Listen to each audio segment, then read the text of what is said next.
Similarities between Kratos and the Doomslayer, two of the most badass characters in gaming history. They actually have more in common than most people realize, even more than Satan and Netanyahu. Both led armies and were revered as godly figures. Kratos commanded the Spartans, while the Doomslayer became the champion of the Night Sentinels. Both are simply too angry to die. Both were stabbed through the stomach by god-tier weapons, leaving permanent scars as reminders of their battles. Both lost their families in devastating tragedies. The deaths of their wives and children became the catalyst that fueled their paths of vengeance. Both are driven by an unbreakable determination and will stop at nothing to achieve their goals. Both turned against the gods they once served. For Kratos, it was the Greek pantheon. For the Doomslayer, it was the Makyrs.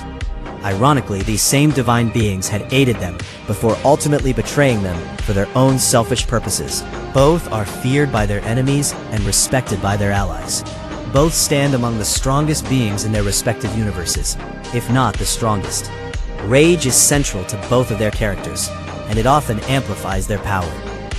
A perfect example is Kratos' battle against Thanatos. Kratos was being overwhelmed until Thanatos killed his brother, Deimos, right in front of him. Consumed by rage, Kratos turned the tide and defeated the god of death. The Doomslayer experienced something similar. During his battle with Azrak, he was being overpowered and losing.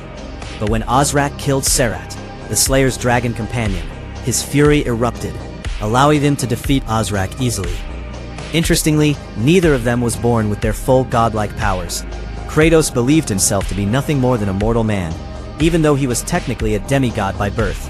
After obtaining the power of Pandora's box, he ascended to true godhood and used that power to defeat countless foes, with Ares becoming his first victim.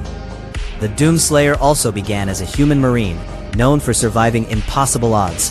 Unbeknownst to him, he was a primeval from birth. After entering the divinity machine, his true potential was awakened, and he went on to slaughter countless beings, with the Dreadnought Titan being his first victim, and one of his earliest legendary victories. Both wield weapons infused with primordial or supernatural power. Kratos has the Blades of Chaos, while the Doomslayer possesses the Crucible. Both eventually confronted their greatest nemesis, beings who were also responsible for shaping who they became.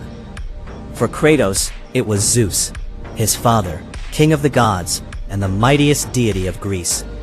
For the Doomslayer, it was the Dark Lord, the first primeval, the true creator behind existence itself, and arguably the most powerful being in the Doom universe. Despite being defined by rage, both ultimately learned to master it. Kratos achieved this during the Norse saga by confronting his past mistakes and choosing to become better. The Doomslayer found purpose among the Sentinels, overcoming the trauma and loss that once consumed him. In the end, both became symbols of hope. Kratos, especially by the end of God of War 3 and God of War Ragnarok, fights not only for vengeance, but to protect others. He becomes a god worthy of worship, a god of hope. The Doomslayer repeatedly saves humanity from extinction, even when it means endless suffering for himself.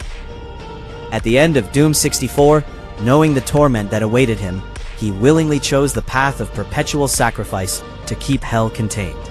Both are protectors, both are champions, and while they share an incredible number of similarities, they also have many important differences. But that's a discussion for another video. So if you want to see that comparison, don't forget to like, subscribe,